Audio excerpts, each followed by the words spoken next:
êtes sur CGTN Français en direct depuis Beijing. Bienvenue dans l'essentiel, l'émission qui décrypte tous les mardis et jeudis les grands sujets d'actualité internationale avec nos analystes sur place et en ligne. Depuis quelques mois, l'Europe est aux prises avec une crise énergétique sans précédent qui s'immisce dans tous les recoins du continent sans signe d'apaisement à l'horizon.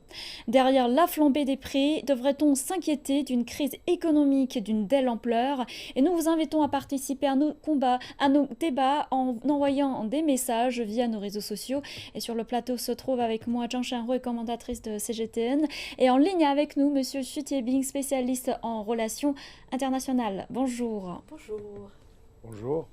Et sans surprise, l'Europe se trouve lourdement affectée par le conflit en Ukraine. Les prix du gaz et de l'électricité ont monté en flèche. Shanhui, qu'en est-il maintenant ? Eh bien, c'est toujours peut-être l'une des difficultés, les principales difficultés pour les pays européens dans les 3 mois à venir. Surtout pendant cette période-là, nous sommes là. Fin août, début de septembre, on va entrer tout doucement dans automne et puis dans l'hiver. Ça sera peut-être le plus grand défi aujourd'hui. Où est-ce qu'on va trouver de quoi nous réchauffer? Donc la première chose, c'est que si on remarque, si on fait une comparaison du prix de gros, c'est-à-dire le prix de base de négociation du gaz aujourd'hui en Europe, eh bien c'est supérieur de 1 000 € le mégawattheure, d'après les derniers chiffres du 26 août.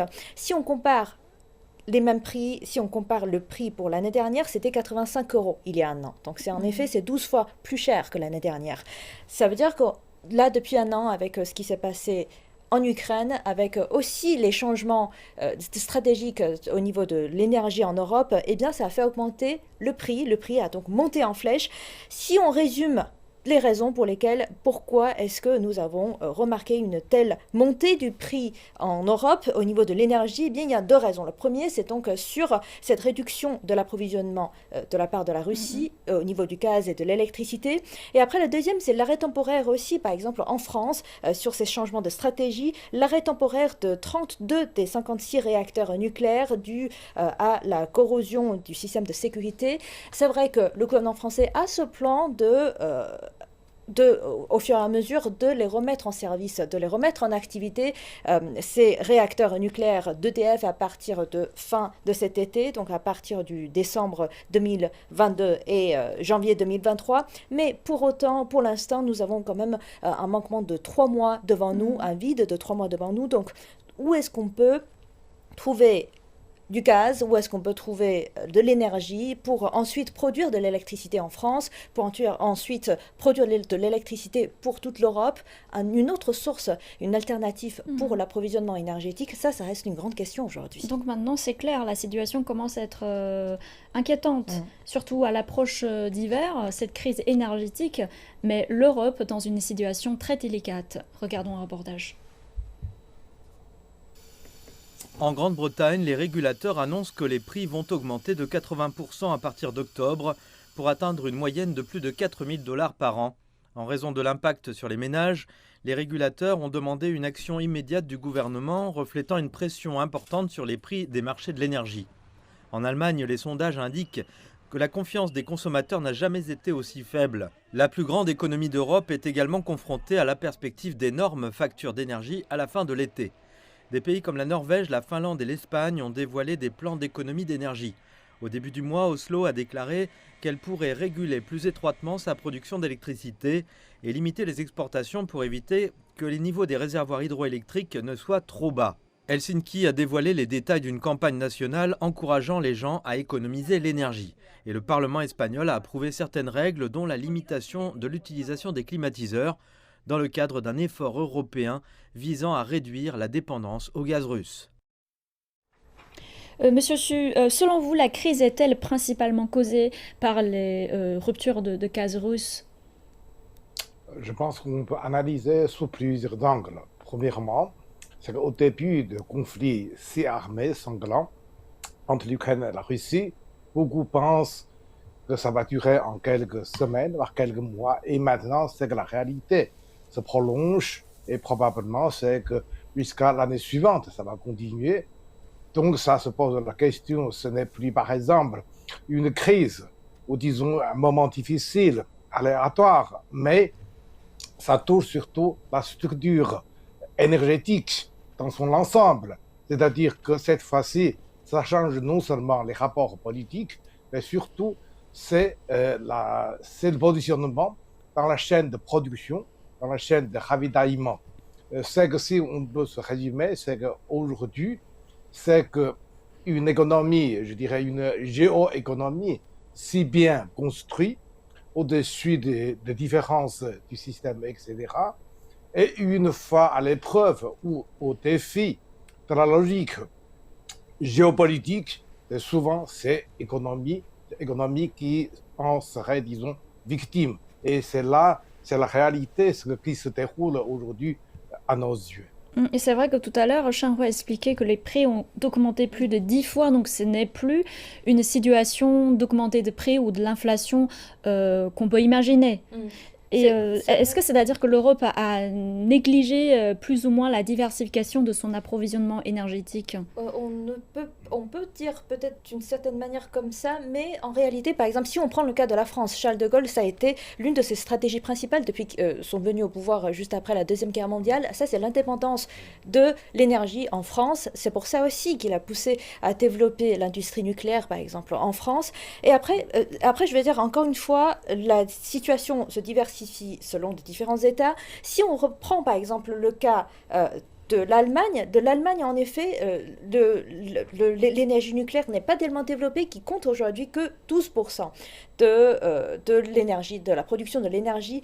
Et en effet, par exemple, le gaz, c'est 14%. Mais il faut quand même souligner que parmi ces 14% de gaz et de charbon, de tout ce qui est de l'énergie fossile, eh bien, en effet, au niveau de la gaz, c'est plus de la moitié, en effet, viennent tout d'abord de la Russie. Donc, bien sûr que même le chancelier allemand, il s'est posé cette question, c'est-à-dire que est-ce que l'Allemagne ou même toute l'Europe peut utiliser, justement profiter de cette occasion pour contribuer à la diversification des sources énergétiques pour l'Europe, pour se projeter un peu plus dans l'indépendance dans le futur et de diversifier les ressources énergétiques de gaz dans le futur. Donc, il y a une nécessité pour l'Europe de diversifier ses sources d'approvisionnement. Et puisqu'on en parle, les dirigeants européens sont tous sur le front pour trouver des nouveaux partenaires, par exemple des importations en provenance de la Norvège, de l'Azerbaïdjan, de l'Algérie ou du Qatar. Est-ce que cela suffit à remplacer les livraisons russes ? Alors c'est une question très intéressante. Pourquoi ? Parce que déjà il faudrait qu'on fasse un point de ce qui se passait avant la tension en Ukraine, c'est-à-dire qu'avant la tension en Ukraine, la Russie donnait combien ? La Russie envoyait 150 milliards de mètres cubes annuels acheminés de Russie en Europe. Donc aujourd'hui, s'il n'y a que 20% de cette somme qui est assurée par la Russie, eh bien il faudrait qu'on trouve des alternatives. Il faudrait que les Européens trouvent des alternatives pour l'approvisionnement de gaz. Eh bien aujourd'hui, nous avons vu, et ce qui est intéressant, c'est que depuis ce printemps 2022, nous avons vu que les dirigeants européens, que ce soit les Français, que ce soit les Allemands ou les dirigeants du Pays-Bas, ils sont tous partis dans différents États. Ça peut être, par exemple, de négocier au niveau de l'approvisionnement avec les États-Unis, avec l'Azerbaïdjan, avec le Nigeria, avec l'Algérie. Et récemment, nous avons vu que Emmanuel Macron, il est également parti en Algérie pour négocier de futures coopérations de ces ressources avec ces pays-là. Mais ce qui est intéressant, c'est que ces pays, en effet, ça fait longtemps qu'ils s'y préparent. Ça fait longtemps qu'ils s'y préparent, qu'il y a peut-être un jour, il y a une augmentation de besoins. Oui, parce que j'imagine, ils ont prévu cette crise énergétique arrive à un moment. Et même, je veux dire, c'est déjà, par exemple, pour l'Azerbaïdjan, c'est déjà le cas. Ils ont déjà commencé à développer, déjà l'année dernière, déjà en automne, et ils ont déjà augmenté l'approvisionnement de gaz. Donc, ces pays, ils sont prêts aujourd'hui à augmenter l'approvisionnement de gaz pour des pays européens. Donc, mais après, encore une fois, ça prendra du temps pour les mettre en place. Et surtout, selon les médias, certains de ces politiques seront mises en place à 100% à partir de 2025. Donc il faudrait peut-être qu'on attend encore une période de coopération, une période de construction des gazoducs aussi pour l'envoi du gaz liquéfié ou du gaz directement dans les pays européens. Donc ça prendra encore un peu de temps. Donc il n'y a toujours pas de solution pour cet hiver, par exemple. Il y a une solution. Ils sont en train de chercher une solution et ce ne sera pas peut-être suffisante pour cet hiver-là. Avec un peu de sobriété de consommation peut-être en Europe, ça sera suffisant. Et Monsieur Su, pour vous, est-ce qu'on peut imaginer une Europe actuelle sans gaz russe? Moi, je suis partiellement d'accord avec le point de vue exprimé par Jean-Louis. Je pense, par exemple, il existe toujours une stratégie énergétique très diversifiée. Si on pense, par exemple, en 1973, il y a le choc pétrolier, n'est-ce pas? C'est à ce moment-là, c'est que l'Europe commence à changer un peu cette direction d'approvisionnement et que ainsi le gaz russe représente une place de plus en plus importante. Si aujourd'hui cette chaîne, je dirais, d'approvisionnement a été arrêtée, en panne à cause de conflits entre l'Ukraine et la Russie, il faut bien sûr, comme Jean-Louis a s'exprimé, à diversifier l'approvisionnement, mais là, il y a d'autres questions, moi je pense, plus graves qu'on doit penser. Ce n'est simplement, par exemple, premièrement, quelques pays puissent remplir le trou dont l'Europe a besoin. Quand on parle, par exemple, Azerbaïdjan, Norvège et d'autres pays, peut-être un jour, par exemple, dans la partie de la région du Levant, ou par exemple, la Mauritanie qui commence à chercher les gaz, etc. Quantitativement, est-ce que c'est suffisant? Et que deuxièmement, il faut faire beaucoup plus d'investissement dans l'installation, dans l'équipement. Et troisièmement, je pense que c'est probablement très important, c'est qu'aujourd'hui, malgré les slogans, la mobilisation haut et fort de l'Europe dans le changement climatique pour faire plus d'innovation dans l'énergie recyclable ou propre, etc. La réalité, c'est que la progression, la réalisation est assez limitée. Par exemple, on est aujourd'hui obligé, dans certains pays en Europe, à réutiliser, par exemple, le charbon, augmenter la part nucléaire. Ça signifie que par rapport, par exemple, à d'autres pays, par exemple, à la Chine, par exemple, c'est que cette progression de remplacement par la nouvelle énergie propre reste encore limitée. Ce qui a aggravé encore une fois, je dirais, la crise énergétique de cet hiver. Et ensuite, moi, je pense qu'aussi, maintenant, quand on parle, par exemple, la crise, augmentation, insuffisance chez les consommateurs, chez les foyers, mais on néglige un petit peu les gros consommateurs sont plutôt les industries. C'est là que ça va attendre plus de coups forts, assez graves, très graves pour l'industrie, pour l'économie en Europe. Les impacts sur les industries et les particuliers, on va en parler tout à l'heure. Et donc, l'Europe reste toujours à court terme dépendante. Au Royaume-Uni, la facture énergétique moyenne a fortement augmenté en raison du conflit en Ukraine, poussant le gouvernement à réagir. La facture énergétique moyenne britannique devrait atteindre près de 4 200 € par an à partir d'octobre, soit une augmentation de 80%. Jonathan Brearley, PDG du régulateur britannique Ofgem, a déclaré vendredi que ce saut aurait un impact massif sur les ménages et qu'une nouvelle hausse était probable en janvier. Les prix et les approvisionnements ont été affectés car la Russie a réduit ou interrompu ses livraisons de gaz aux fournisseurs européens dans le cadre du conflit ukrainien. Brearley a déclaré qu'une action gouvernementale urgente et décisive était nécessaire pour répondre à l'ampleur de la crise. Le Premier ministre Boris Johnson, qui quittera ses fonctions dans moins de 2 semaines, a déclaré que son successeur annoncerait des liquidités supplémentaires le mois prochain, destinées aux personnes les plus à risque. En mai, alors que les prévisions de prix étaient beaucoup plus basses, le gouvernement avait annoncé une remise d'environ 470 € sur les factures des consommateurs pour cet hiver. Mais le chancelier de l'Échiquier, Nadim Zahawi, a déclaré qu'il fallait faire plus pour les plus vulnérables. Nous savons que nous devons faire plus car les ménages les plus vulnérables n'ont pas de coussin de protection, n'ont rien à leur disposition. Ce que je cherche, c'est comment je peux cibler cette aide pour ces personnes, pas seulement jusqu'en janvier, mais nous avons besoin de nous assurer que nous sommes résilients jusqu'à l'année prochaine. Emmanuel Macron a annoncé aussi un plan de sobriété énergétique au niveau industriel. Et Shanroué, cela concerne-t-il aussi les particuliers?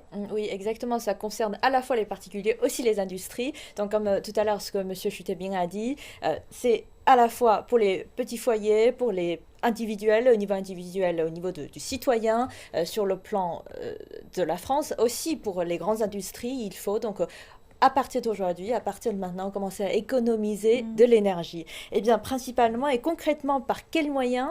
Par exemple, Olivier Véran, le porte-parole du gouvernement, a conseillé déjà à l'individu d'économiser, par exemple, pensez à débrancher votre Wi-Fi avant de partir en vacances, pensez à baisser un peu la clim et même à éteindre les lumières lorsqu'on n'utilise pas les pièces. Voilà, ce sont les petits détails que tout le monde peut éventuellement mettre en place. Et aussi, comme c'est pas uniquement pour les individus, aussi pour les grandes industries, il faut donc aujourd'hui, d'après cette rencontre de la Premier ministre lors de la rencontre des entrepreneurs de la France du MEDEF, eh bien, ça a été fortement conseillé, le plan sur la sobriété de la consommation de l'énergie et même une nouvelle politique a été mise en place sur l'offre tempo. Eh bien, c'est une manière de prévoir la consommation plusieurs mois en avance en incitant les gens à utiliser plus l'électricité quand les heures passent et après de consommer moins d'électricité quand tout le monde l'utilise, par exemple dans la soirée, quand tout le monde utilise de l'énergie, comme ça les foyers peuvent donc profiter à un prix réduit entre 17% à 9% moins consommer moins élevé par an que d'habitude. Voilà, ce sont des différentes stratégies qui ont été mises en place et surtout pourquoi? Parce que malgré aujourd'hui, il y a une augmentation du prix de gros, c'est-à-dire des prix de négociation dans l'importation du gaz en France, mais pour l'instant, le gouvernement a mis en place un bouclier taritatif, c'est-à-dire que ce que les citoyens doivent payer, ce que chaque foyer doit payer comme le prix d'électricité, aujourd'hui, ça reste stable. Et cela, en effet, a coûté déjà aujourd'hui à la France plus de 20 milliards d'euros à l'État. Donc, en fait, c'est une facture qui coûte très cher pour le gouvernement français. Donc, aujourd'hui, le gouvernement français est en train de trouver des moyens d'abord de trouver la diversification de l'approvisionnement de l'énergie et en même temps d'inciter à la fois les foyers et les industries à consommer moins d'électricité puisque la plupart aussi de l'électricité aujourd'hui en France, c'est donc produit par le gaz, étant donné la situation nucléaire aujourd'hui en France. Donc, on a bien compris, désormais tous les Français, voire tous les Européens, doivent adopter un comportement de sobriété. Monsieur Chu, selon vous, est-ce que les actions, enfin les réactions des particuliers vont vraiment changer la donne? Le fait de réduire le chauffage, diminuer la consommation d'électricité, est-ce que ça va changer la donne? Ça va améliorer la situation actuelle? Moi, je vais ajouter que oui, des petites réductions d'économie chez le foyer, c'est nécessaire, mais ça ne change pas, disons, la situation dans son ensemble. Sur ce point, je vais ajouter que finalement, c'est que si on regarde aujourd'hui une trentaine de pays européens, grosso modo, on peut se diviser en deux groupes. Il y a une partie des pays comme la France, l'Allemagne, partiellement Norvège, etc., qui sont, même s'ils n'arrivent pas à 100%, mais qui sont producteurs d'énergie, que ce soit par charbon, des gaz ou nucléaire, etc. N'oublions pas qu'il existe une quinzaine de pays, disons, de petite et moyenne taille, comme des pays baltes, les pays, disons, balkaniques. Là, la dépendance énergétique est beaucoup plus forte. Et d'ailleurs, ce ne sont pas des pays tellement riches. Quand ils arrivent, par exemple, à ce genre de crise, etc., c'est que la situation, la morosité et la difficulté seraient beaucoup plus graves que des pays, disons, relativement riches chez les pays européens.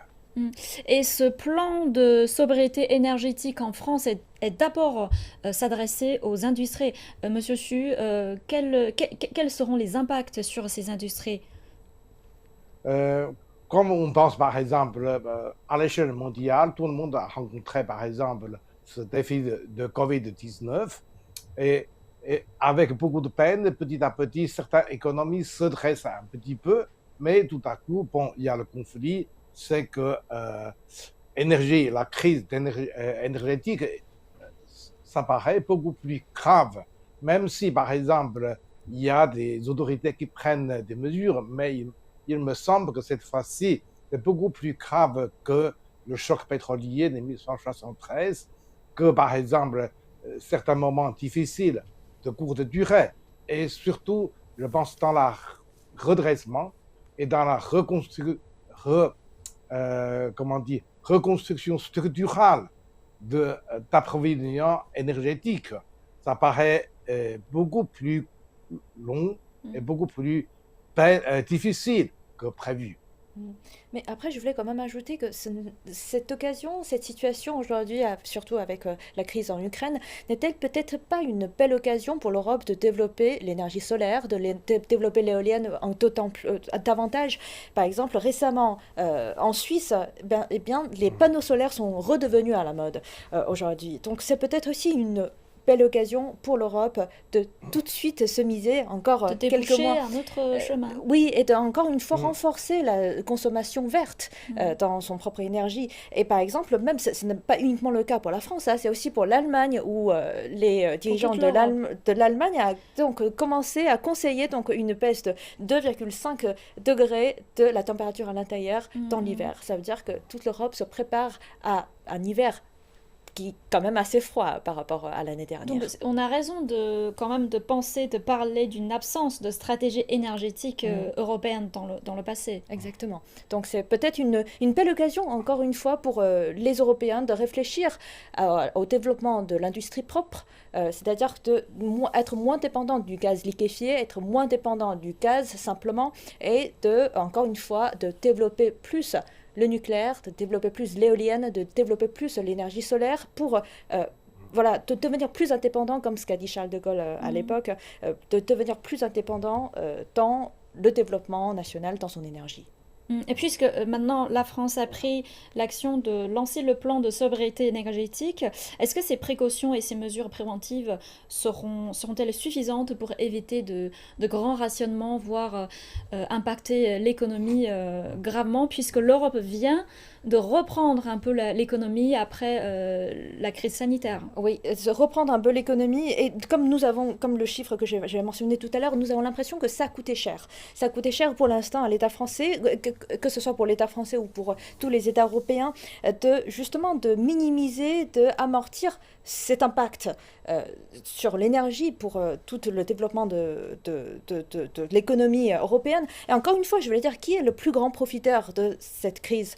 Ce sont les États-Unis, puisque les États-Unis aujourd'hui constituent le premier producteur de pétrole et de gaz au monde. Et donc, les États-Unis, et même le Joe Biden récemment, il a annoncé le 15 milliards de mètres cubes supplémentaires de gaz naturel liquéfié à l'Europe avant la fin de cette année. Donc, en effet, encore une fois, nous avons constaté que les États-Unis sont les plus grands profiteurs de cette crise entre la Russie et l'Ukraine. Et Monsieur Xu, vous êtes d'accord avec Shang Hui, le rôle, la place, le grand gagnant des États-Unis dans tout cela? Tout à fait, on a participé à pas mal de séminaires internes, si vous voulez, mais je pense que sur les perdants et les gagnants, et ce sont bien sûr, la conclusion est très nette. Mais encore une fois, moi, je pense qu'il faut penser qu'on est inscrit aujourd'hui, je pense, dans une certaine long processus de rétrécissement de l'Europe par rapport, par exemple, à la part de PIB dans le monde. Et cette crise, cette fois-ci, la crise énergétique va encore une fois aggraver. Et deuxièmement, quand on discute la diversification, il ne pense plus comme auparavant, par exemple, quand ça ne suffit pas, on cherche un remplaçant. Mais quand on pense, par exemple, certains pays producteurs du Golfe, de l'Afrique, et d'autres producteurs dans le monde, ils ont leur propre logique. C'est-à-dire, est-ce qu'il faut vraiment satisfaire uniquement aux besoins européens? Et si à un moment, par exemple, je dirais à cause d'un certain conflit politique, géopolitique, alors l'Europe peut couper tout de suite. Et ce pas pour ces pays producteurs. Il y a une autre logique de diversification, que ce soit l'Iran, que ce soit, je dirais, les pays Golfe ou certains pays africains. C'est la même logique. Ça ne s'accorde pas totalement avec cette stratégie de diversification de l'Europe oui, justement. en énergie. Je suis tout à fait d'accord avec M. Chutebien et cette stratégie aujourd'hui est devenue une stratégie géopolitique pour les pays africains, pour par exemple l'Algérie, même pour l'Israël, pour des pays dans le Moyen-Orient, pour ces pays-là, de repenser encore une fois leur rapport avec le continent européen, de repenser encore une fois de leur rôle que ces pays jouent aujourd'hui sur le plan énergétique pour les pays européens. Donc ça pourrait peut-être changer un peu la donne entre c'est un l'Europe, grand échec à l'Afrique. jouer encore Exactement. de plusieurs grands pays. C'est peut-être une question pas très optimiste. Monsieur Su, est-ce qu'on devrait s'inquiéter pour une crise économique de grande ampleur niveau mondial? Il est difficile encore de dire c'est comme une crise, comme par exemple inflation, stagnation, etc. Mais ce qui est fait, c'est qu'il s'agit par exemple d'une réorganisation dans le processus de la mondialisation, surtout dans la chaîne de production, de ravitaillement, d'approvisionnement, et souvent c'est que la logique de géopolitique l'emporte largement. Et donc pour les économies européennes fortement dépendantes des hydrocarbures russes, j'imagine que le choc énergétique sera probablement plus douloureux. Donc reste à savoir comment évoluera la stratégie énergétique européenne dans le futur. Merci Monsieur Su pour votre partage et merci Shan-Hui pour votre participation. C'est la fin de cette émission. On vous retrouve très bientôt sur CGTN dans une prochaine édition de l'Essentiel.